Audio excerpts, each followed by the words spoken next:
Boa noite, Dom. Meu nome é Mara. Tenho 31 anos e trabalho desde a adolescência para ajudar minha família. Nunca fui de acreditar em assombrações ou em qualquer tipo de bruxaria. Mas preciso admitir que minha opinião mudou depois do que passei há cerca de 2 anos. Resolvi escrever esta história de forma detalhada porque sinto que mais alguém pode se identificar com o que aconteceu, ou, no mínimo, vai entender o que é sentir sua vida escorregar pelos dedos por causa de algo que não se consegue explicar direito. Prefiro não citar a cidade em que moro ou o nome da empresa onde tudo começou, até porque já não trabalho mais lá. Mas posso dizer que foi uma época difícil, que abalou minha saúde, meu sono e minha maneira de ver o mundo. Tudo começou quando eu era recepcionista numa pequena clínica particular, localizada numa região bem movimentada. Não era nenhuma grande rede de saúde, mas prestava serviços diversos, como consultas básicas e atendimentos de rotina, inclusive na área de psicologia. Trabalhei ali por quase 3 anos. Gostava do que fazia, embora o salário não fosse grande coisa. Sempre fui muito organizada, do tipo que gosta de chegar no horário, manter a planilha dos pacientes atualizada e atender o telefone antes que tocasse muitas vezes. Durante aquele período, fiz amizades com alguns funcionários, mas não me envolvi profundamente com quase ninguém. Eu ia, cumpria minhas funções e voltava para casa simples assim.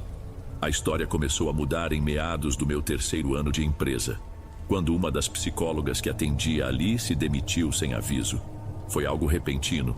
Lembro que numa quinta-feira, ela estava atendendo pacientes normalmente e na sexta simplesmente não apareceu.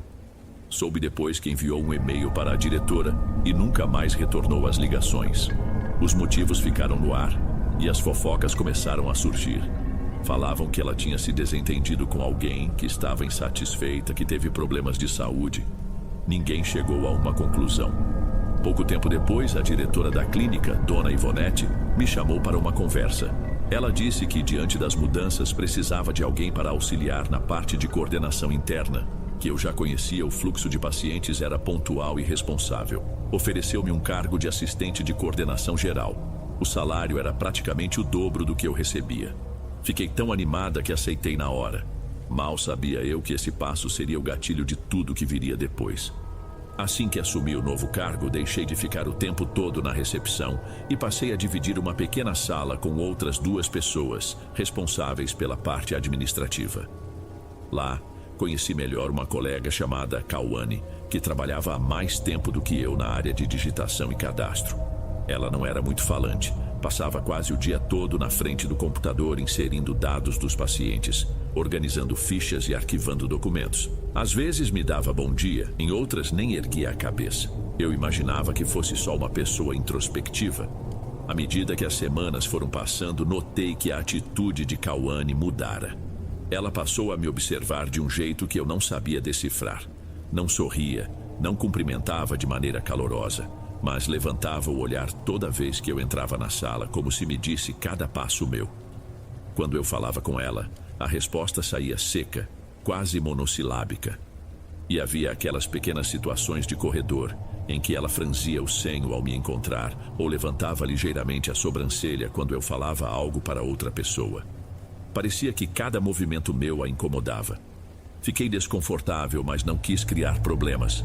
Imaginei que pudesse ser só ciúme por eu ter sido promovida, já que ela estava na empresa antes de mim, e talvez esperasse ser chamada para algo melhor.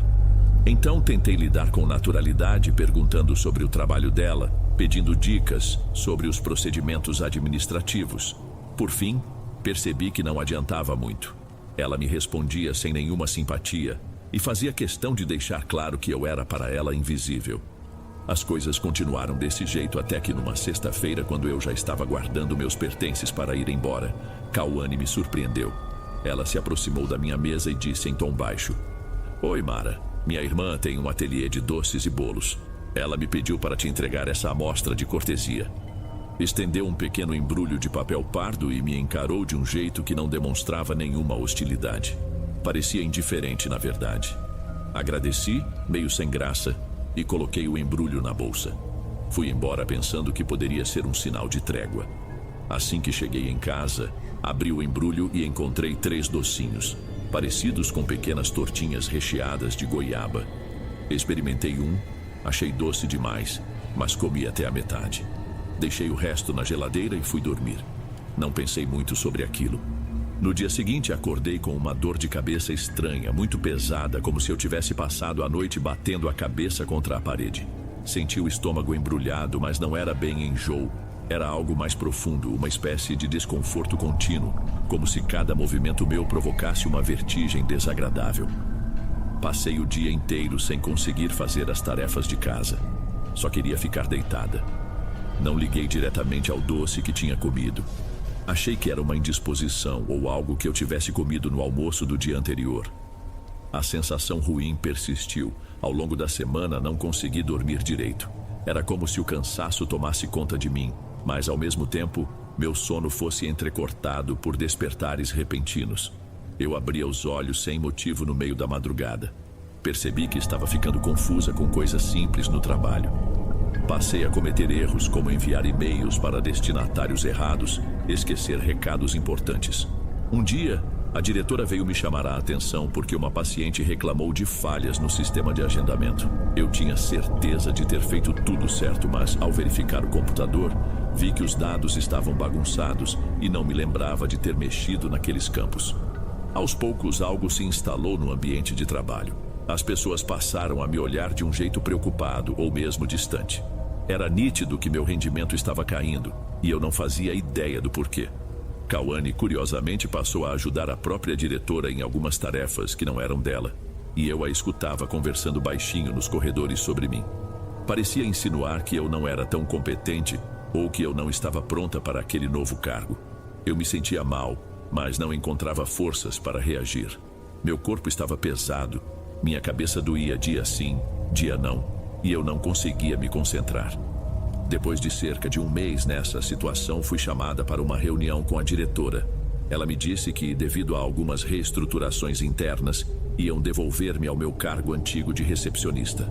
Alegou que eu estava cometendo falhas que atrapalhavam o andamento do setor. Tentei argumentar, mas estava tão exausta que mal conseguia formular uma frase convincente. Voltei para a recepção de cabeça baixa, sem alarde. Foi humilhante, embora tentassem disfarçar com palavras neutras. Enquanto eu juntava minhas coisas da sala de coordenação, notei que Cauane já estava de olho na mesa vazia, dizendo que poderia ajudar naquelas funções. Foi inevitável sentir amargura, mas ao mesmo tempo eu não tinha nem energia para protestar. Nos dias que se seguiram, continuei indo à clínica, mas já não era mais a mesma coisa. Me sentia confusa, sem vontade, com dores de cabeça mais fortes, às vezes tonturas. Parecia que tudo estava dando errado ao meu redor. Meu chefe já não confiava em mim, alguns colegas se afastaram e até em casa comecei a ter brigas bobas com meu namorado da época. Acordava no meio da noite olhando para o teto, com a impressão de que algo estava muito errado, mas não sabia como resolver. No fim daquela semana não aguentei mais, pedi demissão e saí de lá sem cumprir aviso prévio. Precisava de descanso, de espaço para respirar. Desliguei o celular e me isolei. Minha irmã caçula, Iris, veio atrás de mim depois de uns 3 dias sem conseguir contato. Ela me encontrou deitada na cama, coberta até a cabeça, com uma expressão que, segundo ela, era de pura apatia. Expliquei que sentia um mal-estar inexplicável, que estava sem ânimo, que tudo dera errado no trabalho. Ela me olhou com seriedade e perguntou se eu acreditava que alguém poderia ter feito algo contra mim. Balancei a cabeça sem saber o que responder. Conheço uma rezadeira que mora a uns bairros daqui.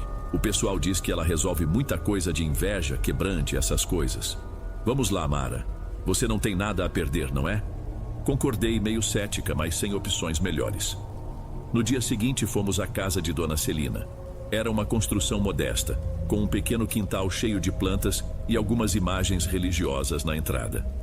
Fomos recebidas por ela, uma senhora de uns 60 anos, baixa e de fala firme. Assim que coloquei o pé para dentro, Dona Celina me lançou um olhar de curiosidade. Pediu que me sentasse numa cadeira na sala, pegou alguns ramos de ervas e começou a recitar uma prece em voz baixa.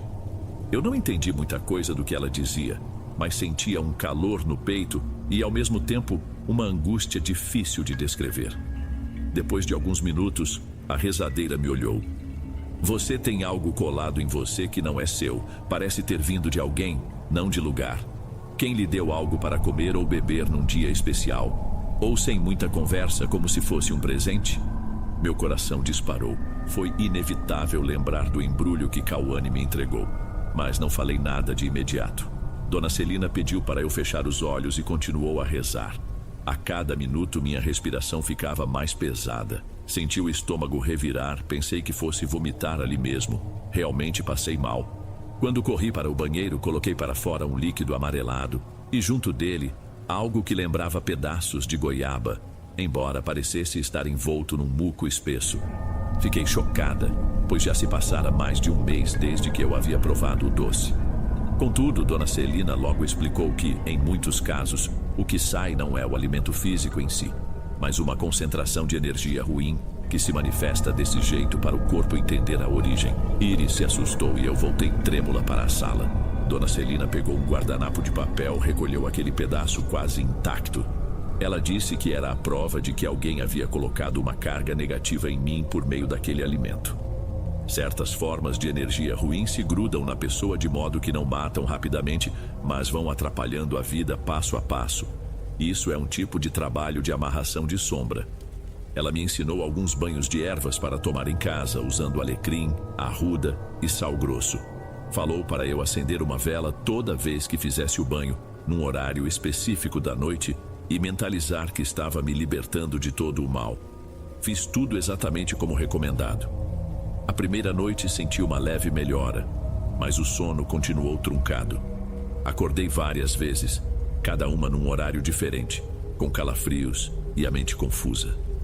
No dia seguinte não tive vontade de comer nada, mas obriguei-me a engolir algum alimento para ter forças. Conforme os dias passavam, eu me sentia um pouco mais firme, mas ainda parecia carregar um peso. Nesse período, comecei a procurar emprego em outras áreas. Fiz algumas entrevistas, mas nada fluía. Ou não me chamavam de volta, ou simplesmente diziam que haviam escolhido outra pessoa. Parecia que, por mais que eu tentasse, havia uma barreira invisível. Comentei com Iris e ela me levou mais uma vez até Dona Celina. Você está com um selo de estagnação, não é só inveja, é algo feito para bloquear suas oportunidades. Ela me entregou um colar com um pingente de madeira trabalhada. Use isso sempre, até na hora de dormir. Ele foi benzido para proteger seu campo energético. Voltei para casa, dormi com o colar. Tive um sonho estranho, mas não vi nada muito concreto. Só lembrava de vozes sussurradas, como se estivessem logo atrás de mim. Acordei com o coração disparado. Olhei o relógio, marcava 3h15 da madrugada. Notei que o colar ainda estava em meu pescoço inteiro. Senti um alívio passageiro. No entanto, as coisas voltaram a piorar no terceiro dia depois disso. Estava na rua, saindo de um mercadinho, quando tive a sensação nítida de que alguém estava parado do outro lado da calçada me olhando. Virei o rosto e vi, bem de relance, Cauane. Ela vestia uma roupa escura e segurava uma bolsa. Não me chamou, não se mexeu. Apenas fiquei com a impressão de que era ela, e quando pisquei, não vi mais ninguém. Tentei me convencer de que não passava de coincidência ou paranoia minha, mas uma ponta de medo se instalou. Cheguei em casa naquele fim de tarde e encontrei na porta de entrada um embrulho pequeno, amarrado por uma fita vermelha. Não havia identificação, nem bilhete. Quando toquei, senti um arrepio, mas não quis abrir. Liguei para minha irmã, que estava com Dona Celina naquele momento. Por chamada de vídeo, mostrei o embrulho. Ela me orientou a recolhê-lo usando uma luva ou um pano sem tocar diretamente. Fiz isso e coloquei num saco de lixo preto, daqueles grossos. Depois levei até a casa de Dona Celina no dia seguinte. Abrimos o embrulho juntas e vimos que continha terra, algumas cerdas que pareciam de escova de cabelo e um pedaço de papel com rabiscos ilegíveis. A rezadeira reagiu de forma preocupada. Isso é reforço de feitiço. Querem travar você mais ainda. Ela começou a queimar aquilo num vasilhame de metal, rezando de um jeito que eu mal conseguia acompanhar. Quando a fumaça subiu, senti uma tontura forte. Precisei me sentar. Dona Celina me deu água com folhas de boldo. Disse que precisava limpar aquele campo de novo. Eu mal entendia os detalhes, mas confiava no que ela dizia. Senti o peso novamente no corpo, como se algo me sugasse as forças. Foi aí que ela falou: você vai ter que fechar o que foi aberto, mas saiba que se quem fez o mal continuar alimentando ele, pode voltar. A pessoa que te atacou parece saber o que está fazendo. Passei as semanas seguintes dormindo muito mal, mas ao menos conseguia ter algumas tardes de maior tranquilidade. Tentava levar a vida adiante. Arranjei um trabalho temporário como auxiliar num pequeno escritório perto da casa da minha mãe. O salário era baixo, mas eu não tinha escolha. Precisava de dinheiro para me sustentar, já que havia saído da clínica sem reservas suficientes. No escritório, as coisas eram relativamente calmas, mas eu ainda cometia alguns deslizes. Esquecia de anexar arquivos importantes nos e-mails, me perdia em conversas básicas com clientes. Minha chefe chegou a perguntar se eu tinha algum problema de saúde, pois eu parecia sempre cansada. Agradeci a preocupação, mas não contei a verdadeira história. Não saberia nem por onde começar. De noite eu seguia as recomendações de Dona Celina, fazendo banhos de descarrego, usando sal grosso nos cantos do quarto e deixando um copo de água ao lado da cama para tentar absorver energias negativas. Isso ajudava um pouco a me manter mais estável, mas a sensação ruim continuava rondando. Certa vez, acordei de madrugada ouvindo um barulho metálico na cozinha. Quando fui ver, a torneira estava pingando muito, quase aberta, embora eu tivesse certeza de que a havia fechado bem. Parecia coisa boba, mas naquele contexto, tudo me deixava em alerta. Depois de cerca de 20 dias nessa rotina, Iris me ligou para dizer que um antigo colega de trabalho na clínica comentou que Cauane estava mais próxima da diretora, assumindo funções melhores. Pelo que entendi, ela não tinha ocupado oficialmente o cargo que eu ocupara por pouco tempo, mas estava dando conta de várias tarefas que antes eram de coordenação. Aquilo me incomodou. Não era só inveja ou raiva, mas a confirmação de que tudo parecia ter sido arquitetado para me tirar do caminho. Uma noite, já exausta, sonhei que voltava à recepção da clínica e encontrava Cauane sentada na minha antiga cadeira. Ela digitava freneticamente no computador, mas não havia nenhum monitor ligado. Olhou para mim e, sem mexer os lábios, fez um som parecido com um suspiro. Parecia repetir uma palavra, mas não a compreendi. No sonho, eu tentava chegar perto, mas meus pés pareciam grudados no chão. Acordei suando, com o corpo febril. Consultei um médico para ver se tinha alguma infecção, mas meus exames não apontaram nada. Ele me receitou repouso e, na falta de melhor diagnóstico, disse que poderia ser algo relacionado ao estresse. Voltei a Dona Celina algumas vezes, mas o progresso era lento. Um dia, ela pediu: "Você tem algum objeto na sua casa que não reconhece? Algo que esteja num canto e que não saiba como chegou lá?" Pensei um pouco e lembrei que atrás de um móvel no meu quarto tinha encontrado um saquinho pequeno de tecido escuro, costurado, com umas pedrinhas dentro. Na época, joguei fora achando que fosse apenas lixo. Contei isso a ela, que balançou a cabeça em desaprovação. Se era algo enviado para reforçar o feitiço, não deveria simplesmente ter jogado fora. Precisava ser desfeito num ritual específico. Agora, pode ser que a carga ainda rodeie você, sem local fixo. Isso atrapalha a remoção. Fiquei angustiada. Ela me orientou a caprichar mais ainda nos banhos e a fazer um ritual de corte num local mais afastado, de preferência num terreno vazio ou num cemitério, onde pudéssemos depositar simbolicamente aquela energia para que fosse enterrada. Confesso que o medo de me envolver com tudo isso cresceu. Nunca tinha pisado num cemitério a não ser em enterros de parentes. Não imaginava fazer um ritual ali, mas estava disposta a tentar de tudo para me livrar daquele pesadelo.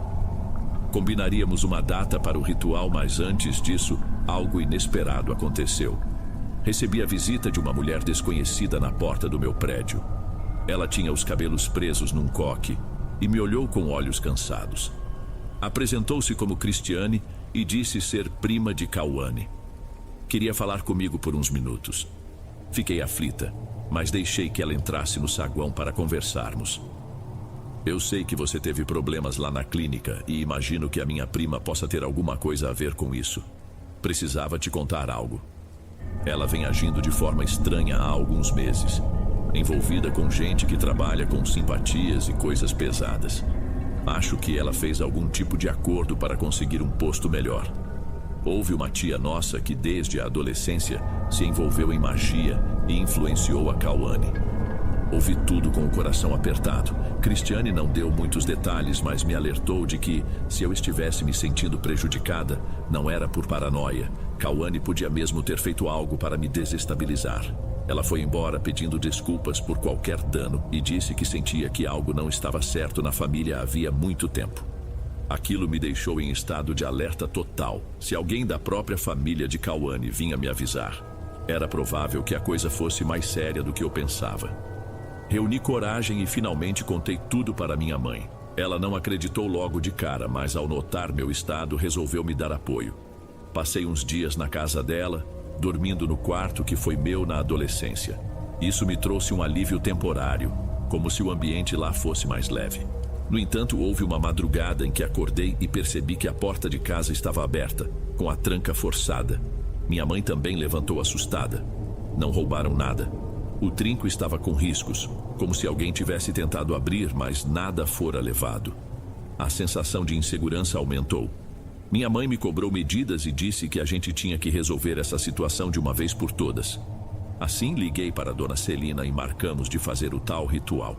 Ela me orientou a levar um pedaço de papel com meu nome completo escrito 7 vezes e um punhado de sal grosso num saquinho. Precisaríamos de velas brancas, água e uma pequena pá para cavar a terra num local específico. Fomos então a um cemitério da região em que ela fazia suas limpezas. Era de noite e o lugar estava quase vazio. Dona Celina já conhecia o vigia de lá e conseguiu nossa entrada sem maiores problemas. Caminhamos até uma área mais afastada, sem muitas sepulturas recentes. Ela colocou as velas num pequeno círculo, pediu que eu pisasse descalça na terra, com as velas ao meu redor.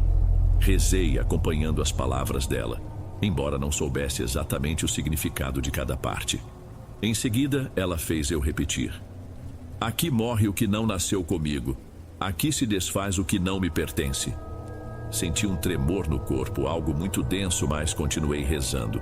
Ela enterrou o papel com meu nome e despejou o sal sobre ele. Terminou dizendo: se voltar, que não encontre. Se procurar, que não ache. Fechamos hoje o que foi aberto sem permissão. Mas lembre, se continuar alimentado por alguém, pode renascer. Ao fim do ritual, me senti mais leve. Não tive uma visão sobrenatural, mas alguma coisa parecia ter saído de mim.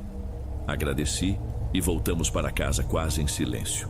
Passei a semana seguinte dormindo melhor, com menos pesadelos. Não apareciam objetos estranhos na porta, não recebia ligações suspeitas. O celular ficou silencioso. A calmaria durou uns 10 dias. Nesse intervalo, consegui uma entrevista para trabalhar numa pequena loja de materiais de escritório para auxiliar no controle do estoque e atendimento. Fui contratada. Me senti mais esperançosa. A vida parecia, enfim, voltar aos trilhos. Passei a usar o colar protetor com menos preocupação, achando que tudo estava resolvido. Até que, numa noite de sexta-feira, enquanto voltava para casa, tive a sensação de estar sendo seguida. Sempre me disseram para não andar sozinha em ruas desertas, mas não era tão tarde e a rua estava bem iluminada. Mesmo assim, andei apressada até meu prédio. Quando entrei no hall, vi de relance uma silhueta feminina do lado de fora, mas o vidro estava embaçado pela luz do poste e não consegui identificar quem era. Subi correndo. No dia seguinte, encontrei na caixinha de correio um bilhete simples, dobrado.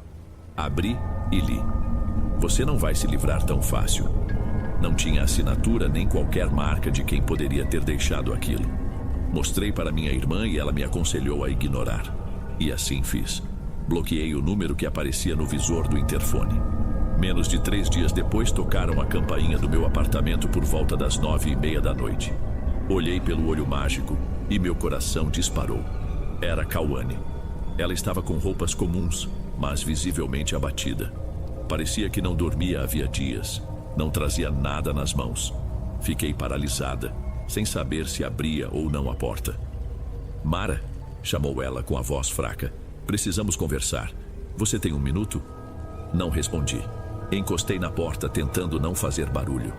Ela insistiu mais uma vez. Só quero falar, não vou te prejudicar, prometo. Meu impulso foi não abrir. O que ela poderia querer? Fiquei ali, calada por alguns minutos. Senti meu coração acelerar. Tive medo de que ela forçasse a fechadura, mas ela não fez nada, apenas permaneceu parada. Depois ouvi passos leves se afastando e a campainha não tocou mais. Quando criei coragem de espiar pelo olho mágico de novo, ela não estava mais lá. Aquilo mexeu comigo. Passei a noite sem dormir. No dia seguinte, conferi se havia algum bilhete ou objeto na porta. Nada. Liguei para minha irmã, que me disse para não cair em conversa, pois poderia ser uma forma de ela reativar o vínculo. Resolvi falar com Dona Celina mais uma vez. Ela me recebeu e afirmou que, possivelmente, Cauane percebera que a força que mantinha sobre mim se encerrara e, num ato de desespero, tentava restabelecer contato. Senti um misto de pena e raiva, mas não ousei procurá-la. Segui a rotina, firme no propósito de tocar a vida adiante. Os dias passaram sem grandes incidentes e eu fui me acomodando na nova empresa. Meus colegas eram legais, o serviço fluía bem. Aos poucos, retomei a alegria de acordar sem medo. Comecei a sair mais, a rever amigas de escola que fazia tempo que não encontrava. Depois de algumas semanas, recebi a notícia de que Cauane fora vista vagando pelas ruas, desorientada, e que alguns parentes a internaram numa clínica psiquiátrica. Soube disso por Cristiane, a prima que havia me contatado antes. Ela não entrou em detalhes, mas disse que o estado mental de Cauane era crítico e que, em certos momentos, falava coisas sem nexo sobre entidades e sombras. Cristiane só me contou para que eu ficasse tranquila, pois, se em algum momento eu temia uma retaliação direta, agora parecia que a própria causadora do mal estava pagando um preço alto. Confesso que fiquei abalada. Por mais que eu me sentisse vítima, não desejava ver ninguém naquela condição. Mas também entendi que cada ação tem sua consequência, e não me cabia resolver aquilo. Agradeci a Cristiane por ter me avisado, pedi que ela cuidasse bem da prima e fiquei na minha. De lá para cá, não tive mais mensagens anônimas batidas na porta durante a madrugada ou sinais de feitiço. Continuei fazendo orações e mantendo alguns cuidados ensinados por Dona Celina, como limpar a casa com ervas e colocar sal grosso nos cantos ao menos uma vez por mês. Parei de contar essa história para a maioria das pessoas, pois boa parte não acredita ou acha exagero. Mas sei o que vivi e o quanto me prejudicou. Hoje olho para trás e enxergo o quanto tudo foi gradual e por isso tão perturbador. Não houve um evento cinematográfico em que eu vi um fantasma ou um vulto claríssimo. Não aconteceu nada que pareça digno de um filme de terror explícito, mas a soma de detalhes, a sucessão de eventos aparentemente sem explicação, fez com que meu psicológico e meu corpo ficassem abalados de um jeito que nunca achei possível. Perdi emprego, dinheiro, saúde e quase me afastei de minha família por causa dessas energias ruins. Talvez alguém leia e ache que é besteira, que tudo não passa de coincidência ou efeito do estresse. Eu mesma questiono às vezes. Porém, algumas coisas simplesmente não se encaixam na explicação lógica. Acredito que fui alvo de inveja ou rancor, que isso se canalizou num trabalho espiritual para me prejudicar. Se isso é real ou sugestão, pouco importa. O estrago é verdadeiro. Hoje não abro qualquer presente de colega sem antes me certificar do contexto. Também não fico contando vitória para qualquer um. Aprendi na marra que existem pessoas que nos olham e enxergam só uma oportunidade de nos derrubar. Não vivo paranoica, mas redobrei meus cuidados. E acima de tudo, dedico um tempo para cuidar de mim, espiritualmente ou emocionalmente, para não deixar brechas como deixei naquele período conturbado. Se me perguntam se acredito em bruxaria, respondo que acredito na capacidade que cada um tem de fazer o bem ou o mal de diversas maneiras. Algumas são mais silenciosas do que outras. Tive a sorte de encontrar Dona Celina, que me ajudou a resgatar uma fé que eu nem sabia que tinha. Minha irmã, Iris, também foi fundamental. Minha família, depois de tudo, passou a dar mais atenção aos sinais de que algo não está bem. Não se trata de viver com medo, mas de entender que nem tudo se explica só com a razão. Passei um tempo pensando se devia escrever este relato. Até hoje, não sei ao certo o que realmente estava em jogo, se havia mesmo outra pessoa por trás de Cauane, alguma tia ou conhecido que ensinou aquilo. Só sei que, de fato, quando alguém se dedica a fazer o mal, às vezes encontra caminhos para isso. E também sei que quando a gente procura ajuda, existem pessoas que podem nos mostrar como se defender. Talvez seja uma questão de escolha ou de crença. O que importa é que no final consegui retomar minha vida e desejo que ninguém precise passar pelo que passei. Embora não tenha tido um desfecho hollywoodiano, acho que essa experiência me marcou para sempre. Fiquei mais atenta aos meus pressentimentos, às minhas intuições. Se percebo um clima estranho em algum lugar, penso 2 vezes antes de me abrir. Se vejo um sinal de inveja ou algo que vá me causar danos, já me afasto. Não é fraqueza, é cautela. E se alguém que lê este texto estiver passando por algo semelhante, aquela sucessão de azares que não fazem sentido, procure ajuda. Às vezes, é saúde mental. Outras, pode ser uma influência que a gente não compreende direito. Mas fique de olho. Não subestime os sinais do seu corpo e da sua alma.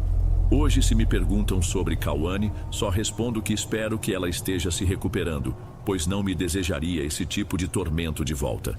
E se ela não melhorar, que ao menos encontre paz. Seria hipocrisia desejar o mal depois de tudo que passei. Alguns podem chamar de perdão, mas prefiro chamar de libertação. Não carrego mais esse fardo comigo. E é isso. Queria finalizar dizendo que aprendi uma lição fundamental. Não devemos ignorar aquela voz interior que diz cuidado. Muitas vezes, ela é o primeiro alarme de que algo não anda bem, seja espiritualmente, emocionalmente ou de modo muito concreto. Hoje sigo meu caminho, mais forte e menos ingênua. E acho que isso já é uma grande vitória.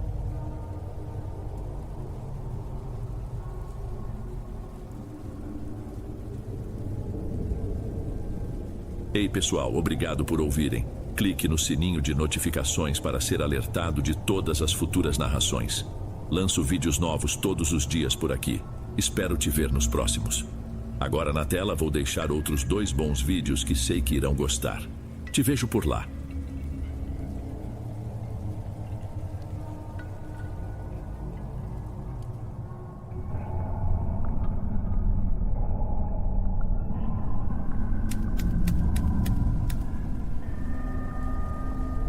Boa noite, Dom. Meu nome é Adélia. Tenho 67 anos e desde que me entendo por gente vivo em um lugarejo esquecido em meio a serras antigas. Não vou dizer onde fica nem dar detalhes de estradas ou fazendas próximas.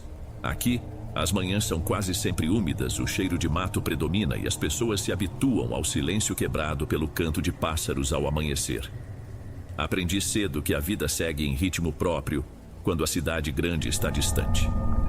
Fui casada com César durante 11 anos, até que uma das encostas do morro cedeu. Ele ajudava uns conhecidos na limpeza de um terreno que tinha sido tomado pela chuva forte. Ao descer para verificar uma parte mais funda, o solo simplesmente desabou sob seus pés. Foi tudo muito rápido. Não houve tempo de socorro, não houve despedida. Ficamos só eu e meus filhos, Marcos e Alana, ainda pequenos. A partir de então, precisei segurar a barra sem ninguém para dividir o fardo. Marcos sempre foi o mais introspectivo, um rapaz que gostava de ficar no canto lendo ou desenhando. Alana, ao contrário, era expansiva, falante. Mesmo assim, nós 3 formávamos uma família unida. Plantávamos parte do nosso sustento no quintal, vendíamos bolos e doces na comunidade. Não éramos ricos, mas conseguíamos seguir em frente. Conforme foram crescendo, meus filhos tomaram rumos diferentes. Alana arranjou trabalho como vendedora numa loja de tecidos e se firmou por ali mesmo, perto de casa. Já Marcos, mais jovem e mais curioso, começou a se aventurar em outras áreas até que surgiu uma vaga temporária em um clube recreativo, algo relacionado à monitoria de atividades aquáticas. Ele sempre teve paixão por água, fosse para nadar ou apenas contemplar um riacho. Aquela oportunidade parecia um presente feito sob medida. Ele se mudou para o clube. Ficava fora por semanas, mas visitava o lugarejo quando podia. Às vezes chegava exausto, mas ainda assim oferecia ajuda em pequenos consertos, como trocar uma torneira ou refazer a calçada, e então contava novidades sobre o que via e aprendia lá fora. Falava com uma tranquilidade que eu sempre admirei. Não era de reclamar. Preferia guardar as preocupações para si. De certa forma, isso me deixava com o coração apertado. Nunca sabia ao certo como ele estava por dentro. Lembro que numa noite em que ele veio passar o fim de semana conosco, me contou que estava conhecendo alguém. De início não entrou em detalhes. Apenas disse que a moça se chamava Lara. Senti algo diferente quando conversamos pela primeira vez. Uma empatia imediata. Achei curioso, pois não era comum ele se empolgar com relacionamentos, quanto mais abrir o assunto comigo. Esperei que ele falasse mais. Não contou nada sobre quem era, de onde vinha ou o que fazia. Só disse que estava tranquilo, mas que o sentimento era forte. Fiquei feliz por ele, apesar de intrigada. Poucas semanas depois, Marcos ligou do telefone público perto do clube. Estava com a voz mais lenta, como se estivesse tentando me acalmar ou me convencer de algo. Contou que tinha decidido morar com Lara. Mal se conheciam, mas de repente estavam dividindo espaço. Aquilo me preocupou. Marcos sempre foi cauteloso, organizado. Não costumava tomar decisões impulsivas. Tentei não demonstrar o susto. Está tudo bem mesmo, meu filho? Ela me entende, mãe. Nunca vi nada igual. Parece que nos conectamos de um jeito que não sei explicar. Quando puder, traga ela para que a gente se conheça. Ele prometeu me apresentar a moça em breve. Desligou. Algo não se encaixava naquela conversa. Ainda assim, tentei não criar paranoias. Preferi acreditar que talvez ele só estivesse apaixonado. Pouco depois vieram. Chegaram em uma caminhonete alugada num feriado de fim de ano prolongado. Eu já estava no quintal varrendo folhas. Primeiro desceu Marcos, visivelmente mais magro, com um olhar um pouco cansado. Caminhava do mesmo jeito calmo de sempre, porém com menos energia. Depois desceu Lara. Trajava uma camisa simples de cor clara e jeans sem qualquer detalhe. Era uma moça alta, pele muito clara, cabelos escuros bem compridos caindo alinhados sobre as costas. Tinha um rosto liso, com traços finos. Cumprimentou-me sem apertar minha mão, falando bem baixo, quase um murmúrio. Durante o almoço, notei que Marcos não comeu quase nada. Quando pegava o talher, lançava olhares para Lara como se pedisse aprovação. Ela pouco falava. Era cortês, mas transmitia uma presença difícil de decifrar. Parecia mais atenta aos movimentos dele do que à nossa conversa. Talvez fosse timidez, talvez algo a mais. Entretanto, não quis tirar conclusões precipitadas. No fim daquela tarde, foram embora. Marcos disse que precisava voltar ao trabalho, mas não mencionou se estava feliz ou não. Olhando para trás, sinto que aquela visita foi o começo de tudo.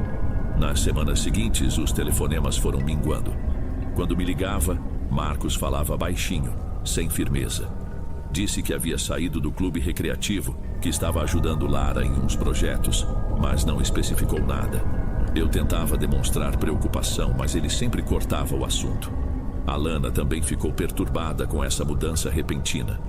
Mostrou-me uma foto que ele havia publicado numa rede social qualquer. Estava com o rosto abatido, os olhos fundos. Sua postura era fria, distante, como se não fosse a mesma pessoa. Resolvemos ligar juntas para ele. Não atendeu. Ficamos naquela angústia. Algum tempo depois, uma segunda visita aconteceu. Voltaram sem avisar, em meados de um feriado religioso. Marcos estava ainda mais magro, de ombros caídos. Lara, por outro lado, parecia não ter mudado nada. O mesmo cabelo, a mesma pele impecável. Ela andava pela casa com muita liberdade. Tocava nos móveis sem pedir licença, observava cada objeto. Foi educada quando falei com ela, mas não senti calor humano em suas palavras.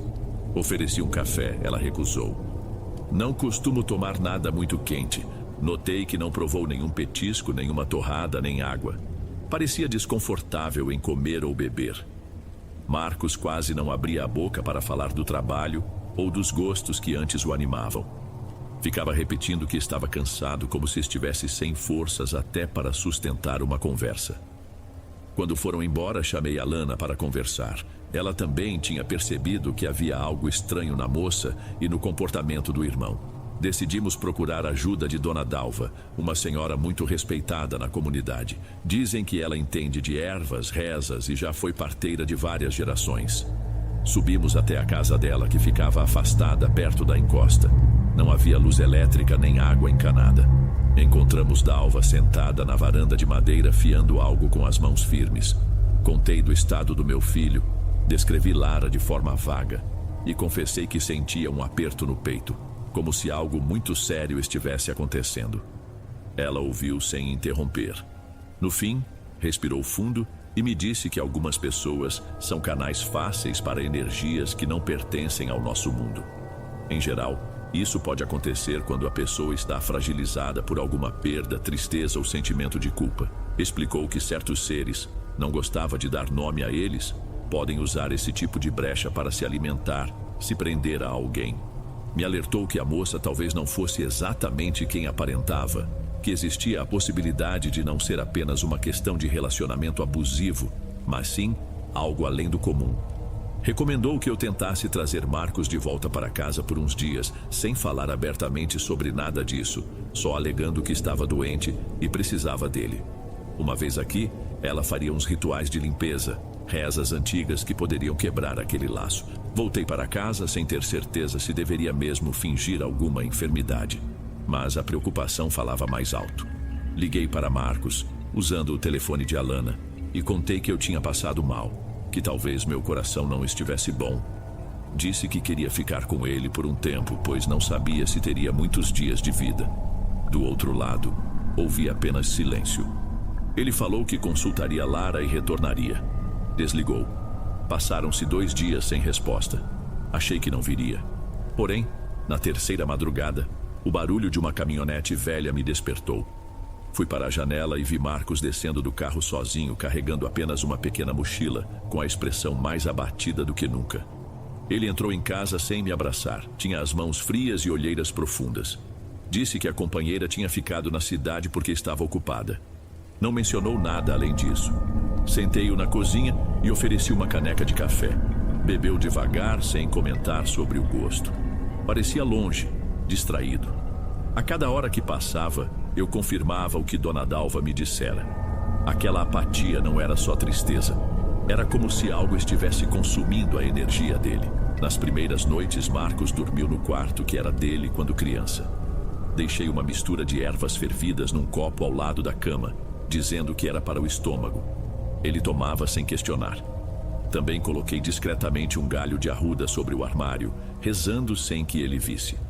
Nas madrugadas, ouvia barulhos de passos pela casa. Eu me levantava e o encontrava andando pelos corredores, sem destino, murmurando coisas indecifráveis. No segundo dia, Alana veio visitá-lo. Tentou conversar com o irmão, mas era como falar com alguém em transe. Ele respondia, estou bem, e nada mais. Mesmo assim, notei uma pequena melhora. Começou a comer algo além de 2 ou 3 bocados. Conversava por frases curtas, mas ao menos aparentava ter um fio de presença. Numa dessas tardes, me perguntou se ainda existia uma velha trilha que ele usava quando era menino, lá no fundo do sítio. Senti esperança. Era sinal de que algumas recordações vinham à tona. Telefonei para a Dona Dalva, que disse que aquele era o momento de intensificar as rezas e as limpezas. Não contei nada a Marcos. Simplesmente pedi a ele que me acompanhasse até a cozinha, onde eu já tinha uma panela de barro com água, ervas e um pouco de sal grosso. Falei que aquilo purificaria o ar e ajudaria a melhorar minha suposta doença. Ele não se opôs, apenas concordou em ficar por perto enquanto eu defumava a casa. Passei pelos cantos de cada cômodo recitando uma oração mental. Depois, desenhei discretamente um sinal com óleo de semente na porta do quarto dele e embaixo das janelas. Nas noites seguintes, ele relatou sonhos estranhos. Dizia que se via em um campo vazio, com árvores secas, e via uma figura encoberta por um lençol fino, o chamando de longe. Às vezes acordava suando. Dizia que sentia dificuldade de respirar. Apesar disso, pela manhã, conseguia comer e até falar de algum assunto sem tanto esforço. Em poucos dias, Alana e eu percebemos que ele estava menos distante, menos apático. A notícia de que Marcos estava em casa provavelmente chegou aos ouvidos de Lara, pois certa tarde, depois que havíamos passado quase uma semana naquele processo de cura, uma moça desconhecida apareceu no portão. Eu estava varrendo a varanda quando Alana chegou correndo dizendo que havia alguém parado no caminho, perto de uma cerca de arame. Fui até lá e enxerguei uma silhueta feminina, mas não reconheci de imediato. Chegando mais perto, vi que era Lara.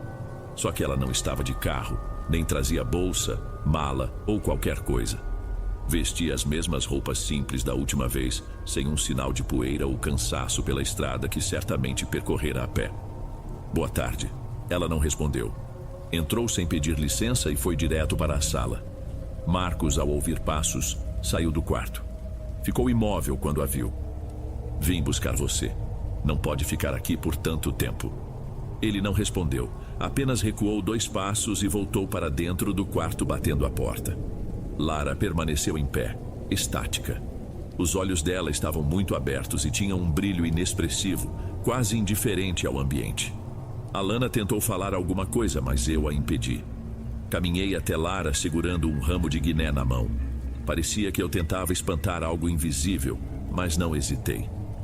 Ele vai ficar, está com a família. Ela me olhou por alguns instantes, depois se virou e saiu pela mesma cerca onde entrara, indo em direção ao mato. Não falei nada a Marcos sobre esse encontro. Ele passou o restante do dia inquieto, com febre leve. Disse que tinha pesadelos assim que fechava os olhos. Falou de uma cabana velha que via em sonho, cercada por objetos enferrujados, e de uma mulher que puxava seu braço. Não citou nomes. Resolvemos então seguir a recomendação de Dona Dalva. Levá-lo a um lugar neutro, onde a terra fosse seca e dura, que ela chamava de solo de passagem. Pedia que a pessoa pisasse ali para separar o que era dela do que não era. Acreditava que isso ajudaria a cortar laços com forças estranhas. Escolhemos um terreno árido que havia nas proximidades, onde nada parecia criar raiz. Convenci Marcos a ir até lá comigo, sob o pretexto de que precisávamos examinar um antigo poço desativado. Alana nos acompanhou. Quando chegamos, ele sentou em uma pedra, olhando ao redor sem muita reação. Estendi uma toalha no chão e pedi que ficasse ali, enquanto Alana segurava uma cabaça com água misturada em ervas. Marcos bebeu, fez uma careta de leve, mas não protestou. Ficamos em silêncio por vários minutos, sem vento, sem som de passarinhos. Para mim, aquilo era quase sufocante. De repente senti uma pontada no peito, uma espécie de opressão. Olhei para trás e tive a impressão de ver Lara à distância, parada perto de uma árvore seca. Não me mexi, mas meu coração disparou. Então pisquei e não havia mais nada. Quando voltei o olhar para Marcos, ele estava caído de lado com as mãos no chão. Corri até ele. Estava consciente, mas parecia ter perdido momentaneamente a força nas pernas. Ajudamo-no a se levantar. Deixamos o lugar com pressa, sem dizer muita coisa. A partir daquela tarde, Marcos começou a apresentar melhoras significativas. Voltou a dormir no horário normal. Parou de caminhar pela casa à noite. Passou a comer um prato inteiro sem hesitação. Chegou a pedir para ver alguns de seus livros antigos guardados no armário. Isso me deu esperança. Alana e eu, entretanto, não baixamos a guarda. Continuávamos fazendo rezas discretas, acendendo velas no quintal e queimando folhas de hortelã e arruda. Dona Dalva explicou que aquele ritual cortara a amarra principal, mas ainda assim devíamos tomar cuidado, pois algumas raízes podiam permanecer, especialmente se algo estivesse escondido ou enterrado, e servisse de âncora para a presença dela. Foi então que, certo dia, encontrei no quintal um pequeno objeto de metal próximo à soleira, um pingente circular, com símbolos gravados que eu nunca tinha visto. Fiquei intrigada, pois me lembrei de um rasgo na manga da camisa de Lara, visto durante a última visita. Era possível que aquele pingente tivesse caído ou sido deixado de propósito. Tinha marcas de terra, como se estivesse semi-enterrado. Mostrei a Alana. Ela ficou tão confusa quanto eu. Não mencionei a Marcos, mas escondi o pingente em uma lata enferrujada e o enterrei no final do quintal. No dia seguinte, as flores do nosso canteiro murcharam abruptamente, sem causa aparente. Passei a regá-las mais vezes, mas não adiantou. Era como se a própria terra estivesse recusando vida ali. Certa tarde, Marcos comentou que andava tendo sonhos leves, mas sempre com algum detalhe estranho. Via um vulto branco no meio de uma estrada de terra. Ouvia vozes que falavam seu nome sem emoção. Ao acordar, sentia um leve cansaço, mas dizia que não chegava a ser um grande problema. Expliquei que talvez fosse apenas a memória se ajustando. Nada além disso. Naquele mesmo dia, recebi um envelope sem remetente. O rapaz do correio deixou sobre o batente da porta. Abri e encontrei uma foto borrada, como se fosse muito antiga. Mostrava uma mulher de perfil, parada diante de algo que poderia ser um lago vazio ou uma clareira. No verso, uma frase escrita com caneta de ponta fina. Ainda espero por você. Não havia assinatura. Queimei a foto no fogão a lenha. Em vez de cheiro de papel, senti um odor de bolor e terra molhada. Fiquei arrepiada, mas não disse nada a ninguém. Continuei o dia como se nada tivesse acontecido. Alana, porém, sonhou com nosso pai. Acordou dizendo que ele pedia para proteger o irmão, para não deixá-lo se afundar de novo. Falava de sangue, de prender, de segurar. Falei que era só um pressentimento. Ela ficou nervosa, mas concordou em manter a cautela. Não houve mais sinal físico de Lara. Nenhuma carta, nenhuma ligação, nenhuma aparição. Mas a atmosfera na casa parecia mais pesada, como se as paredes sustentassem algum segredo silencioso. Dona Dalva, ao nos visitar num final de tarde, comentou que sentiria se algo forte ainda rondasse Marcos. Percebeu que ele estava firme, mas desconfiou de que a energia persistia como uma névoa fraca. Disse que precisávamos conduzir um último ritual para selar de vez aquela porta. Solicitou algum objeto que tivesse ligação com Lara ou com as circunstâncias em que se aproximaram. Não tínhamos mais nada, pois tudo que lembrava dela havia sido descartado ou queimado. Só então me recordei do pingente. Peguei a lata, retirei o objeto, levei a Dona Dalva. Ela examinou, ergueu uma das sobrancelhas e murmurou que aquilo tinha um tipo de inscrição estranha, capaz de ancorar uma presença. Resolvemos que Marcos não precisava saber dos detalhes. Apenas diríamos que iríamos a um lugar sagrado para rezar pela alma de César, meu marido. Ele concordou. Alana e eu arrumamos tudo. Dalva pediu velas, água com sal e mais algumas ervas. Fomos num fim de semana para um trecho de campo que ficava do outro lado do riacho seco, longe do movimento das poucas casas da região. Chegamos perto do meio-dia. Marcos parecia confuso, mas não resistia às nossas instruções. Estendi um pano na terra bruta, pedi que ele se sentasse. Alana segurava uma tigela com a mistura que Dalva mandara. Eu me ajoelhei ao lado de Marcos, colocando o pingente embrulhado em tecido no chão, bem na frente dele. Comecei a recitar em voz baixa uma oração que Dalva me ensinara. Alana fazia o possível para manter um círculo de proteção com a água e o sal ao redor do pano. Marcos ficou pálido. De repente ofegou e se inclinou para frente como se seu corpo tivesse levado um empurrão. Olhei ao redor e tive a estranha sensação de que, a alguns metros, alguém nos observava. Uma forma sem contornos exatos, lembrando um borrão que se mesclava à vegetação. Senti um arrepio no couro cabeludo, mas continuei a oração. O ar pareceu ficar parado por um instante. Então ouvi um estalo, como se a terra abaixo dos nossos pés tivesse rachado. Marcos deixou escapar um gemido e caiu de costas, desmaiado. Nesse mesmo momento, a mancha que eu vira sumiu da minha visão. Alana me ajudou a erguer Marcos, que continuava inconsciente, mas respirava normalmente. Juntei o pingente com cuidado. Voltamos para casa às pressas, sem trocar palavras sobre o que ocorrera. Naquela noite ele acordou sem lembrar do que tinha acontecido no campo. Disse apenas que teve um sonho com o pai em um lugar aberto, muito iluminado, onde nenhum dos dois falava nada. Ele sentia tranquilidade ao despertar. Esse foi o primeiro sinal de que as coisas haviam mudado para melhor. Passamos as semanas seguintes num clima bem mais leve. Marcos gradativamente parecia recobrar a saúde. Não se levantava de madrugada, não mencionava pesadelos, comia bem e, às vezes, até ria com Alana por coisas bobas. Eu notava que ele olhava para a paisagem como se voltasse a enxergar beleza nas montanhas. Começou a consertar objetos que estavam quebrados havia tempos. Limpou a varanda, ajudou nos reparos do telhado. Parecia o velho Marcos, mas com um olhar um pouco diferente, como se guardasse lembranças das quais não falaria. Aceitei isso como parte natural de um processo de cura. Certo dia encontramos no quintal umas pegadas estranhas, mas poderiam ser de qualquer animal. Não demos muita importância.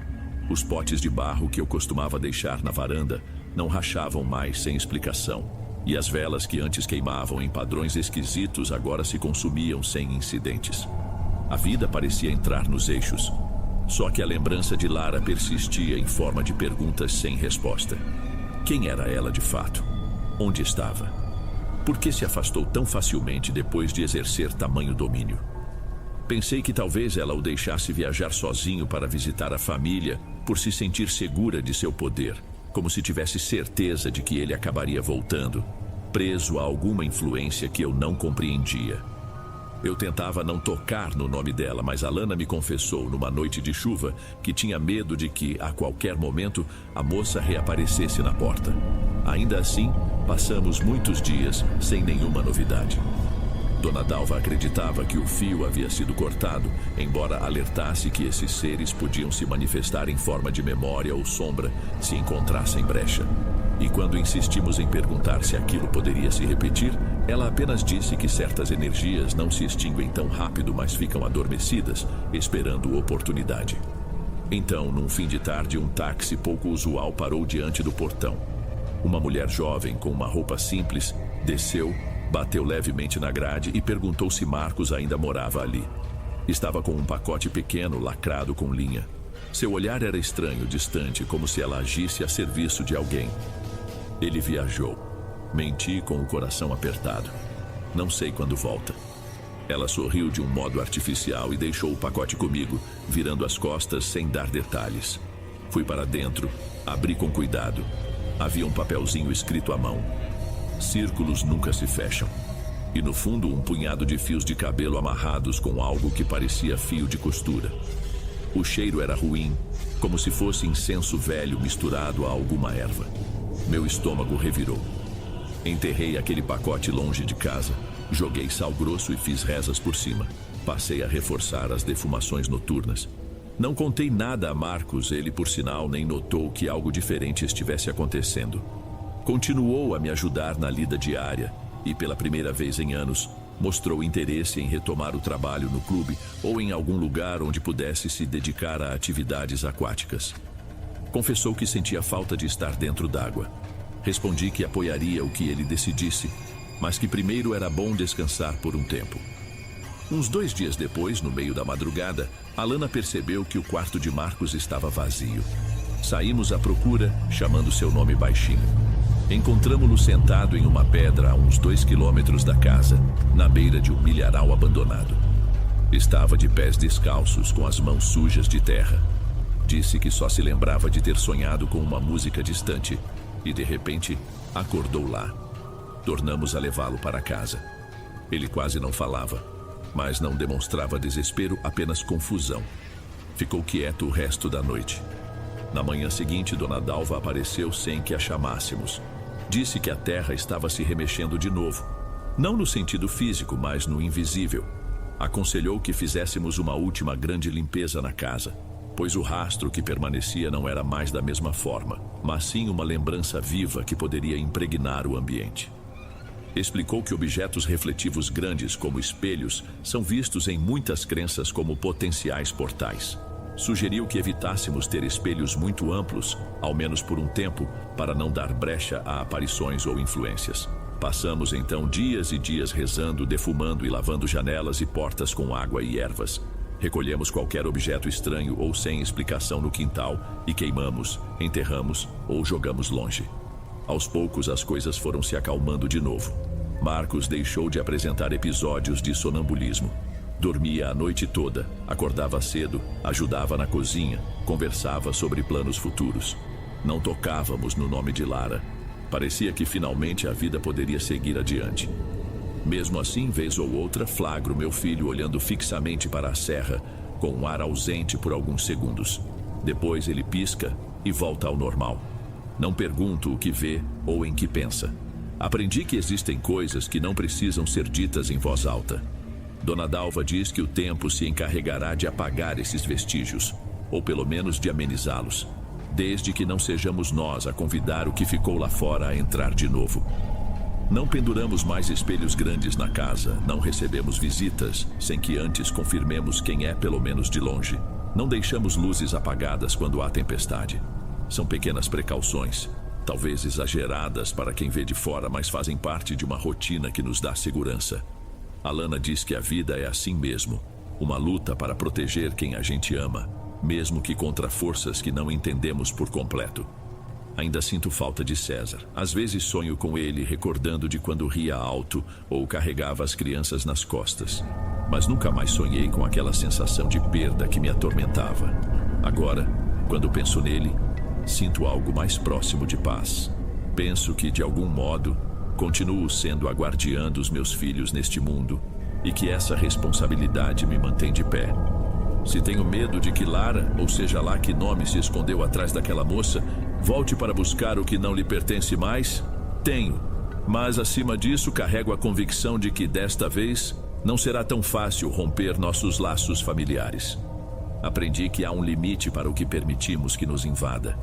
E eu escolhi ficar atenta, manter Marcos perto do que é bom, do que o revigora, e não dar espaço para aquilo que não compreendo. É um tipo de vigilância que não sei se um dia vou relaxar completamente, mas que me assegura de que, ao menos por hoje, estamos em paz.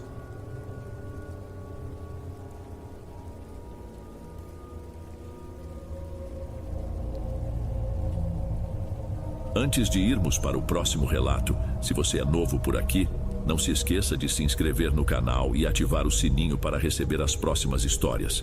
Sua presença é importante e seu apoio é essencial. Bem, vamos continuar.